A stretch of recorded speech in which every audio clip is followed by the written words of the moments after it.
काले दीपों की बादशाह की कहानी अलीफ लैला। जब मेरा पिता 70 वर्ष का हुआ तो उसका देहांत हो गया और उसकी जगह मैं राज सिंहासन पर बैठा। मैंने अपने चाचा की बेटी के साथ विवाह किया। मैं उसे बहुत चाहता था और वह भी मुझे बहुत चाहती थी। 5 वर्ष तक हम लोग सुखपूर्वक रहे। फिर मुझे आभास हुआ कि उसका मेरे प्रति पहले जैसा प्रेम नहीं है। एक दिन दोपहर के भोजन के पश्चात वह स्नान गृह को गई और मैं अपने शयन कक्ष में लेटा रहा। 2 दासियां जो रानी को पंखा जला करती थी मेरे सिरहाने बताने बैठ गई और मुझे आराम देने के लिए पंखा जलाने लगी। वे मुझे सोता जानकर धीमी धीमी बातचीत करने लगी। मैं सोया नहीं था किंतु उनकी बातें सुनने के लिए सोने का बहाना करने लगा। एक दासी बोली कि हमारी रानी बड़ी दुष्ट है कि ऐसे सुंदर और सुशील पति को प्यार नहीं करती। दूसरी बोली तू ठीक कहती है। रात में बादशाह को अकेला सोता हुआ छोड़कर रानी न जाने कहाँ जाती है और बेचारे बादशाह को कुछ पता नहीं चलता।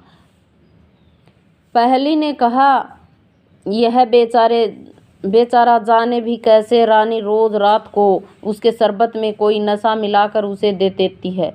यह नशे से बिल्कुल बेहोश हो जाता है और रानी जहाँ चाहती है वह चली जाती है और प्रातः काल के कुछ पहले हो आकर उसे होश में लाने की सुगंध सूंघा देती है। मेरे बुजुर्ग दोस्त, मुझे यह सुनकर इतना दुख हुआ कि उसे वर्णन करना मेरे सामर्थ्य के बाहर है।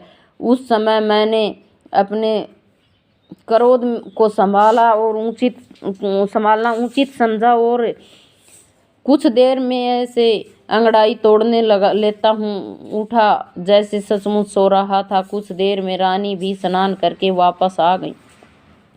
उस रात को भोजन के उपरांत मैं शयन करने के लिए लेटा था। रानी हमेशा की तरह मेरे लिए शरबत का प्याला लाई। मैंने प्याला ले लिया और उसकी आंख बचाकर खिड़की से बाहर फेंक दिया और खाली प्याला उसके हाथ में दे दिया जैसे कि मैंने पूरा शरबत पी लिया। फिर हम दोनों पलंग पर लेट गए। रानी ने मुझे सोता समझकर पलंग से उठकर एक मंत्र जोर से पढ़ा और मेरी तरफ मुंह फेर कर कहा कि तू ऐसा सो कि कभी न जागे।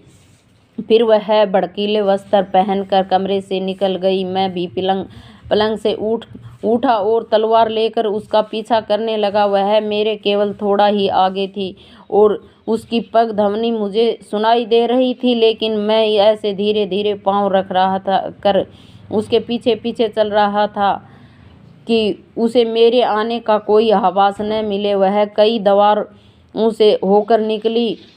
उन सभी में ताला लगे थे किंतु उसकी मंत्र शक्ति से सभी ताले खुलते जा रहे थे। आखिरी दरवाजे से निकलकर जब वह बाग में गई तो मैं दरवाजे के पीछे छुपकर देखने लगा कि क्या करती है। वह बाग से आगे बढ़कर एक छोटे से वन के अंदर चली गई जो चारों ओर झाड़ियों से घिरा हुआ था। मैं भी एक अन्य मार्ग से होकर उस वन के अंदर चला गया और इधर उधर आंखें घुमाकर उसे ढूंढने लगा। कुछ देर में मैंने देखा कि वह एक पुरुष के साथ जो हबशी गुलाम लग रहा था हाथ में हाथ दिए टहल रही थी और शिकायत कर रही है कि मैं तुम्हें प्राण से प्रेम करती हूँ और रात दिन तुम्हारे ही ध्यान में मगन रहती हूँ और तुम्हारा यह हाल है कि मुझसे सीधे मुंह बात नहीं करते, हमेशा मुझे बुरा भला कहा करते हो। आखिर तुम क्या चाहते हो? क्या तुम मेरे प्रेम की परीक्षा लेना चाहते हो?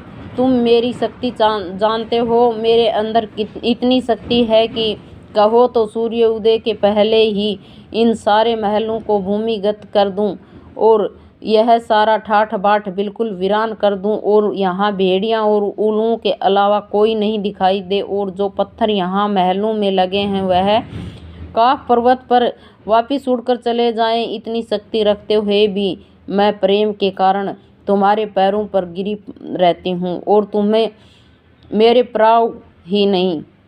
रानी यह बातें करते हुए अपने हबशी प्रेमी के साथ में हाथ दिए टहलती आ रही थी।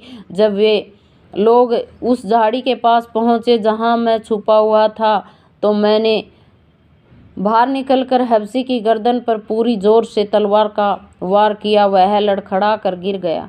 मैंने समझा कि वह मर गया और मैं अंधेरे में वहाँ से खिसक गया। मैंने रानी को छोड़ दिया क्योंकि वह मुझे प्यारी भी थी और मेरे चाचा की बेटी भी। रानी अपने प्रेमी को गिरता देखकर विह्वल हो गई। अपने मंत्र बल से अपनी प्रेमी को स्वस्थ करना चाहा, किंतु वह केवल उसे मरने से बचा सकी। उस हबसी की हालत ऐसी हो गई थी कि उसे न जीवित कहा जा सकता न मृत। धीरे धीरे महल को लौटते समय भी मैंने सुना कि रानी अपने प्रेमी के घायल होने पर करुण क्रंदन कर रही है। मैं उसी तरह रोता पीटता छोड़कर अपने शयन कक्ष में आया और वह पलंग पर लेटकर सो रहा था। प्रातःकाल जागने पर मैंने रानी को फिर अपनी बगल में सोता पाया। यह स्पष्ट था कि वह वास्तव में सो रही नहीं थी, केवल सोने का बहाना बना रही थी। मैं उसे यूं ही छोड़कर उठ खड़ा हुआ। मैं अपने नित्य कर्मों को पूरा करके राजसी वस्त्र पहनकर अपने दरबार को चला गया। जब दिन भर राजकाज निपटाने के बाद मैं अपने महल में आया कि रानी ने शोक संताप सूचक काले वस्त्र पहन रखे हैं और बाल बिखराए हुए हैं और उन्हें नोच रही है। मैंने उससे पूछा कि यह तुम कैसा व्यवहार कर रही हो, यह संताप प्रदर्शन किस कारण है? वह बोली, बादशाह सलामत, मुझे क्षमा करें, मैंने आज 3 शोक समाचार पाए हैं, इसलिए काले कपड़े पहन मातम कर रही हूँ। मैंने पूछा कि वे कौन से समाचार हैं, तो उसने बताया कि मेरे माता का देहांत हो गया है, मेरे पिताजी एक युद्ध में मारे गए हैं और मेरे भाई ऊंचाई से गिरकर मर गया है। मैंने कहा, समाचार बुरे हैं, लेकिन तुम्हारे इस प्रकार मातम करने के लायक नहीं हैं। फिर भी वे तुम्हारे संबंधी थे और तुम्हें उनकी मृत्यु का शोक होना चाहिए। इसके बाद वह अपने कमरे में चली गई और मुझसे अलग होकर उसी प्रकार रोते पीटते रही। मैं उसके दुख का कारण जानता था, इसलिए मैंने उसे समझाने बुझाने की चेष्टा भी न की। वह 1 वर्ष तक यही हाल रहा। फिर उसने कहा कि मुझसे दुख नहीं संभलता, मैं एक मकबरा बनवा कर उसमें रात दिन रहना चाहती हूँ। मैंने उसे ऐसा करने की भी अनुमति दे दी। उसने एक बड़ा भारी गुंबद वाले मकबरे जैसे इमारत बनवाई जो यहाँ से दिखाई देती है और उसका नाम शोकागार रखा। जब वह घर बन चुका था, उसने अपने घायल प्रेमी हबसी को वहाँ लाकर रखा और स्वयं भी वहाँ रहने लगी। वह दिन में उसे एक बार कोई औषधि खिलाती थी और जादू मंत्र भी करती थी।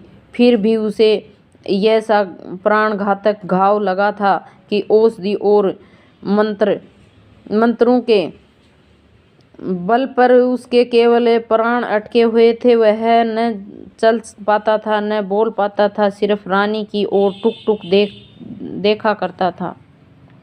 रानी के प्रेम को जीवित रखने के लिए इतना ही यथेष्ट था। वह उससे घंटों प्रेम की बातें करके अपने चित्त को सांत्वना दिया करती थी। दिन में 2 बार उसके समीप जाती थी और देर तक उसके पास बैठी रहती थी। मैं जानता था कि वह क्या करती है, फिर भी सारे कार्यकलाप ऐसे साधारण रूप से करता रहा जैसे मुझे कोई बात विदित नहीं है। किंतु एक दिन मैं अपनी उत्सुकता नहीं रोक सका और मैंने जानना चाहा कि वह अपने प्रेमी के साथ क्या करती है। मैं उस मकबरे में ऐसी जगह छुप कर बैठ गया जहाँ से रानी और उसके प्रेमी की सारी बातें दिखाई सुनाई दें, लेकिन उनमें से कोई मुझे न देख सके। रानी अपने प्रेमी से कहने लगी कि मुझसे बड़ा दुर्भाग्य क्या हो सकता है कि मैं तुम्हें ऐसी विवस्था से अवस्था में देखती हूँ। तुम सच मानो, तुम्हारी दशा देखकर मुझे इतना कष्ट होता है कि जितना स्वयं तुम्हें नहीं होता होगा। मेरे प्राण मेरे जीवन धार में हैं। तुम्हारे सामने संकटों घंटों बैठी बातें करती हूँ और तुम मेरी एक बात का भी उत्तर नहीं देते। अगर तुम मुझसे एक बात भी करो तो मेरे चित्त को बड़ा धैर्य मिले, बल्कि मुझे बड़ी प्रसन्नता हो।